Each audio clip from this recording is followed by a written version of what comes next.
No merece que perder el dolor de un familiar, porque de verdad que el espero era lo más lindo que hay en esta tierra. Que esto es un ángel que Dios se llevaba allá arriba.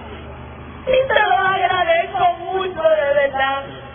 Los quiero mucho. Y de verdad que muchas gracias. Y esto es para ti.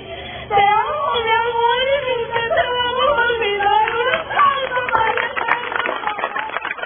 En medio de una desgarradora despedida, fue sepultado ayer Eliezer Omar Encarnación, el menor que fue asesinado mientras jugaba escondite el pasado jueves en la urbanización Bosque de las Palmas de Bayamón. La paz. Seguiremos la vida y seremos declaradores de tu justicia donde quiera estemos. Dios, mira nuestras manos que se levantan para pedirte que nos des carácter y fuerza para declarar tu verdad y detener toda esta ola que hace sufrir, dividir y entristecer la familia de Puerto Rico.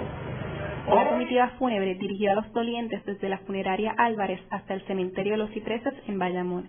Allí, amigos y familiares, vestidos con camisetas que mostraban imágenes de Eliezer, lo despidieron con globos blancos que lanzaron al cielo como símbolo de paz y esperanza.